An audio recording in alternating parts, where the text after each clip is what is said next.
हकीकी तौर पर आजाद करना। और आजादी क्या? नौजवानों, आजादी क्या?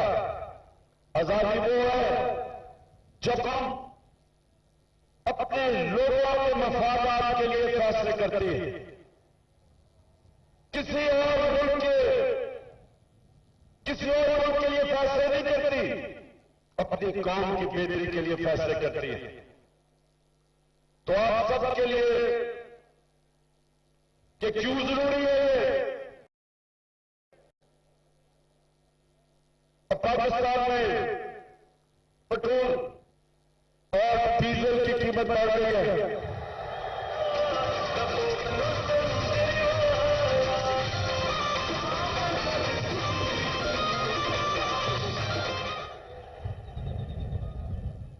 पेट्रोल और फजूल की कीमत बढ़ गई है।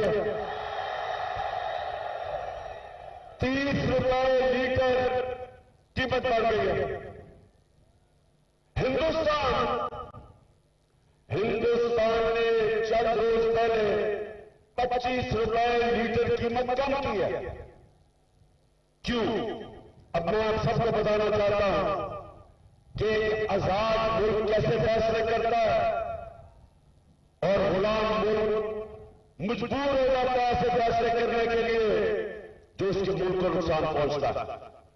हिंदुस्तान की आजाद फॉरेन पॉलिसी, उन्होंने रूस से 30% कम में तेल खरीदा।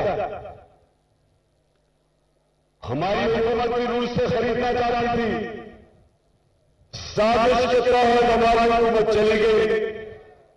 अब ये अमरीकियों के गुलामों की हुकूमत ने अमरीका से जाके रूस से 30% तेल कम कीमत पे इसलिए नहीं दे रहा कि अमरीका से इजाजत नहीं मिली। उसके नतीजे में कौम के ऊपर, आवाम के ऊपर महंगाई का बोझ पड़ना शुरू हो गया। जब डीजल और तेल महंगा होता है, सब कुछ महंगा हो जाता है। तो ये सबसे पहले नुकसान समझे कि हिंदुस्तान के लोग वो रूस से तेल खरीद सकते क्योंकि उनकी आजाद फॉरेन पॉलिसी। पाकिस्तान नहीं खरीद सकता क्योंकि ये अमेरिका के गुलामों पर बैठ गए।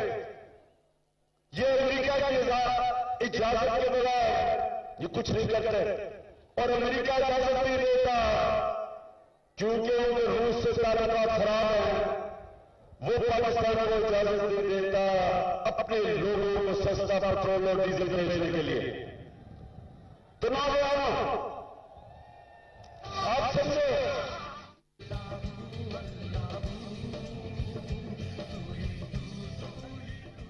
और ये सिर्फ यही नहीं कि कौम को नुकसान हो रहा है, माशी तौर पे एक कौम अपने नजरिए पे भी नहीं खड़ी हो सकती। एक पाकिस्तान का डेलीगेशन इसराइल गया,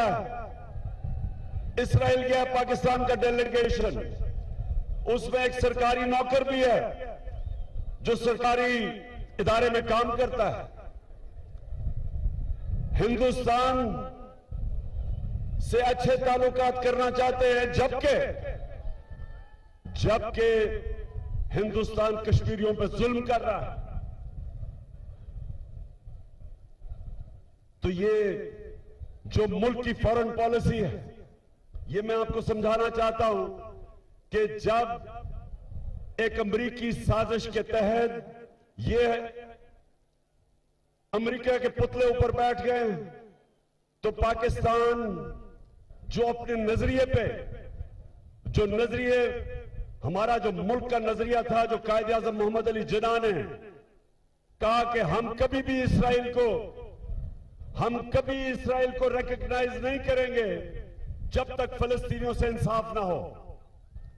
ये कायदे आज़म ने हमें आज से तकरीबन 75 साल पहले ये हमारा नजरिया था और ये हमारी हुकूमत का भी नजरिया कि आप कभी भी इसराइल को नहीं मान सकते जब तक फलस्तीनियों से इंसाफ हो।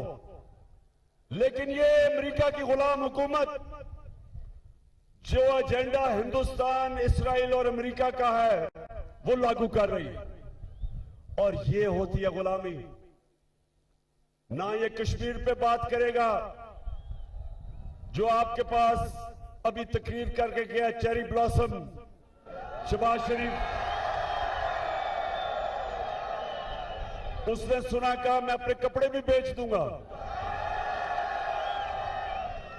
कपड़े बेच देने चाहिए क्योंकि गंदम आटे की कीमत, आप मुझे बताएं कि जब से ये आए हैं आटे की कीमत किधर गई है?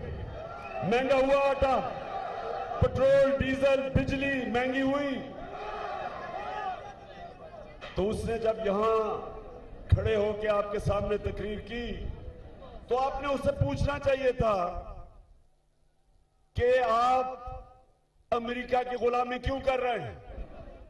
तो वो उसने आपको जवाब, अगर सच्चा जवाब ये देता कि उसके और उसके खानदान के सारे पैसे मुल्क से बाहर पड़े हैं और उसको खौफ है कि अगर अमेरिका नाराज हो गया तो उनके पैसे चले जाएंगे। तो इसलिए शांगला, आज मैं आपसे वादा लेने आया हूं कि आपने मेरे साथ खड़ा होना है मेरे हकीकी आजादी की तहरीक में।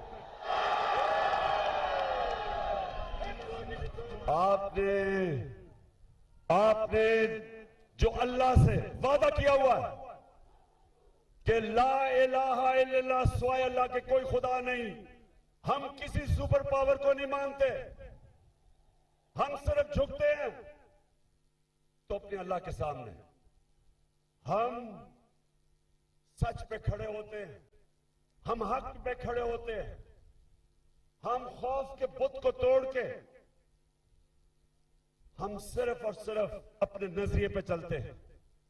और इसलिए मैं आज आपको सबको तैयार कर रहा हूं। पख्तूनख्वा में मैं हूं, परसों तक अपनी तंजीमें तैयार कर रहा हूं, अपनी पूरी प्लानिंग कर रहा हूं कि इंशाअल्लाह ये जो हमारी आजादी की तहरीक है ये तब तक चलेगी जब तक साफ और शफाफ इलेक्शन ये हुकूमत नहीं करवाएगी। अच्छा, आगे मैं आज अपनी कौम के सामने, जरा ये आप नौजवानों गौर से सुनना है आपने मेरी बात। जब इन्होंने अमेरिकी साजिश के तहत, जिधर एक अमेरिकन डोनाल्ड लू, उसने हमारे सफीर को कहा, उसने क्या कहा सफीर?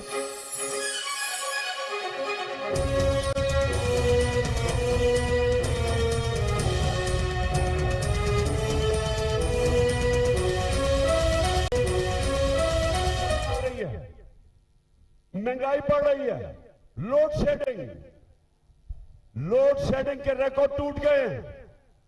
तो सवाल ये हम पूछते हैं कि जो भी इस साजिश में मुलव्विस थे, तारीख आपको भूलेगी नहीं, ना ये तारीख आपको माफ करेगी, ना पाकिस्तान की अवाम आपको माफ करेगी। वो लोग जिन्होंने जब तेजी से मुल्क और मुश्किल वक्त में कोरोना, जो 100 साल में एक दफा कोरोना एक मुल्क में, एक दुनिया में आया था, उस दौर में जिस हुकूमत ने अपने मुल्क को निकाला और तरक्की की तरफ ले गया, सारे बर्रे सगीर में सबसे ज्यादा रोजगार इस दौर में पाकिस्तान ने अपने लोगों को दिया। बल्कि पिछली हुकूमतों के मुकाबले में हमने सबसे ज्यादा रोजगार दिया अपने लोगों को। तो उस वक्त ये साजिश हमारे खिलाफ हुई, और आज जो लोग ऊपर आ गए, नौजवान जरा सुनो, अब ऊपर आ गए, वो इस मुल्क को तबाही की तरफ लेके जा रहे हैं। माशी हालात तो आज सबके सामने है। लोगों को खौफ ये है कि मुल्क का दिवालिया निकलने की तरफ मुल्क जा रहा है।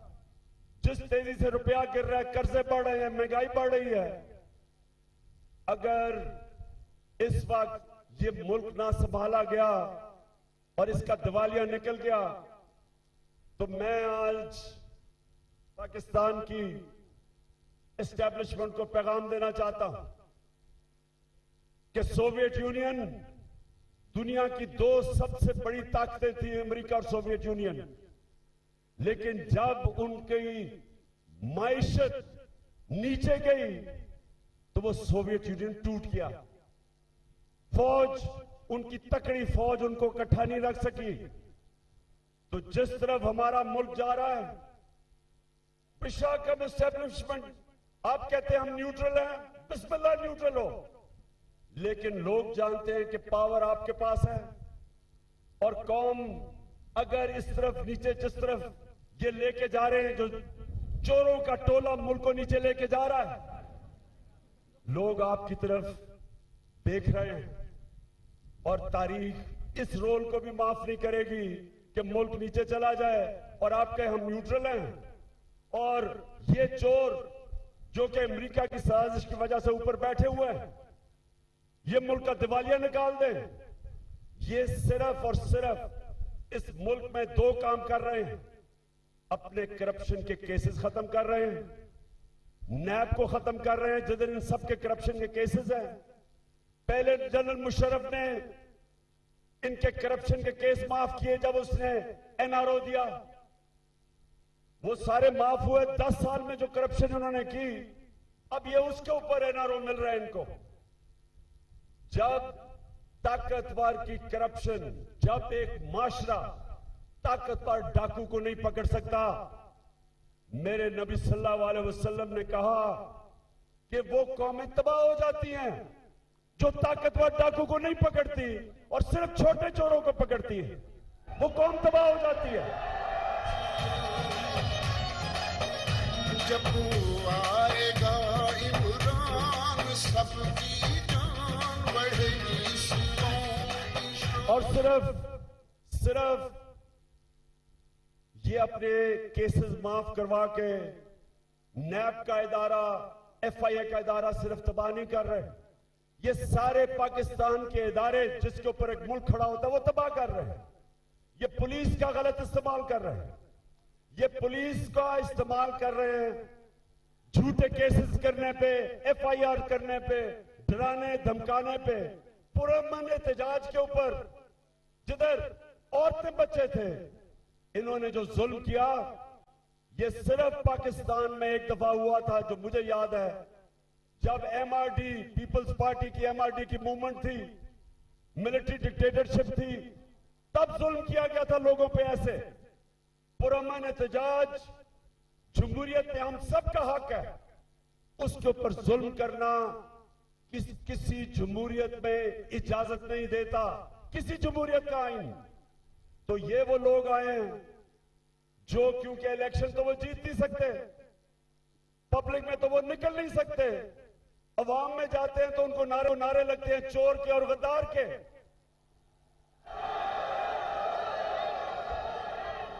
तो इलेक्शन तो ये जीत नहीं सकते। तो इसलिए अभी इलेक्शन कमीशन के साथ मिलके धांधली की पूरी तैयारियां हो रही हैं, हल्का बंदियां की जा रही हैं इनको जताने के लिए। पूरी साजिश हो रही है कि पाकिस्तान की जमहूरियत को तबाह किया जाए। और फिर मीडिया के ऊपर जो पाबंदियां, किसी जमहूरियत के अंदर इस तरह मीडिया के ऊपर पाबंदियां नहीं लगती। वो सहाफी जिनकी रेपुटेशन, जो मुहिब्बे वतन पाकिस्तानी समझे जाते हैं, उनके ऊपर केसेस किए जा रहे हैं। इमरान रियाज खान पे, अरशद शरीफ पे, समी इब्राहिम पे, साबिर शाकिर पे, IRY के ऊपर हर किस्म की, चाहे उसको कभी नीचे कर देते हैं कभी ऊपर के लोग देख ना सके। बोल्ड टेलीविजन, उसका जो शोएब, उनका जो हेड है, उसके ऊपर केसेस। तो मैं अपनी कौम से आज ये कहता हूं कि जो ये हो रहा है आज मेरे मुल्क में, जमहूरियत को नुकसान, माइशत तबाह, महंगाई, अमेरिका की गुलामी, इदारों की, बड़े बड़े चोर अरबों रुपए की चोरी करके एनआरओ चोरी माफ। तो मैं फिर आज अपनी सारी कौम को कहता हूं, तैयारी करें। मैं इंशाअल्लाह परसों मेरा दीर में जलसा है, उसमें मैं अपना अगला लाएमल दूंगा। सुप्रीम कोर्ट ने जो फैसला किया उसके ऊपर हम स्टडी कर रहे हैं। आइन और कानून के बीच में रह के इंशाअल्लाह मैं परसों अपनी तहरीक का आगाज करूंगा। आगाज तो हो चुका है, मेरा मतलब अगला लाएमल दूंगा, और उसमें आपने तैयार होना है। तमाशी दिन विनवी में फलुना दी संसार विविध जुमकुली रंगुना दी नसर योजे दमुदू गिल मंजुना दी ताव शप मैदान दा तणो संदर वाया वाया वाया दपुख्तनो संदर वाया वाया वाया दपुख्तनो संदर वाया। आखिर में बेशाम के नौजवानों, मैं आज अब सबके सामने खड़ा होकर कहता हूं कि मुझे पहली दफा ये मैं आज से एक वो इंसान जो तकरीबन पाकिस्तान के साथ साथ बड़ा हुआ है, तकरीबन मेरी उम्र पाकिस्तान जितनी है, मैं आज आपको सबसे अब इसका क्या कहूं कि मुझे जितनी खुशी है इस चीज पे, अपनी जिंदगी में जो मुझे खुशी हुई, जो मैंने इस्लामाबाद के अंदर 7 घंटे में लोगों को बाहर निकलते देखा, औरतें, बच्चे, फैमिलीज, और जिस तरह उन्होंने उस बाबरियत का मुकाबला किया, जिस तरह की टेयर गैस शेलिंग की गई, जिस तरह औरतों और बच्चों के ऊपर बेदर्दी से इस तरह शेलिंग की गई कि दुश्मनों से भी ऐसे नहीं लोग करते। अंग्रेजों ने, एक जनरल डायर था 1919 में, उसने 150 लोगों के ऊपर गोली चला के उनको मार दिया, लेकिन हम गुलाम थे तब।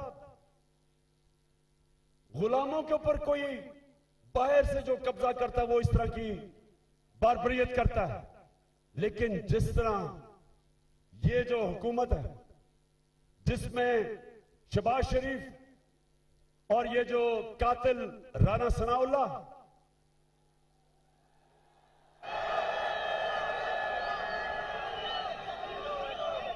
और नौजवानों याद रखना, जालिम इंसान हमेशा बुज़दिल होता है।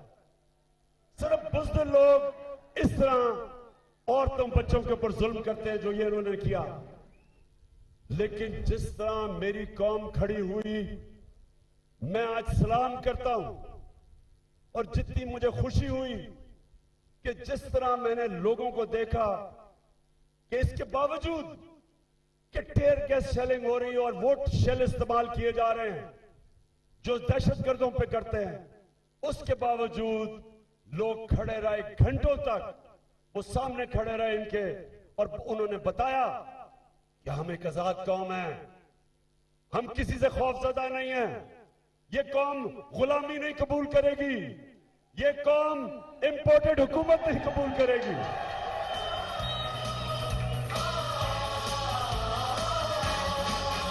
आज मजलूम जालिम से टकराएंगे,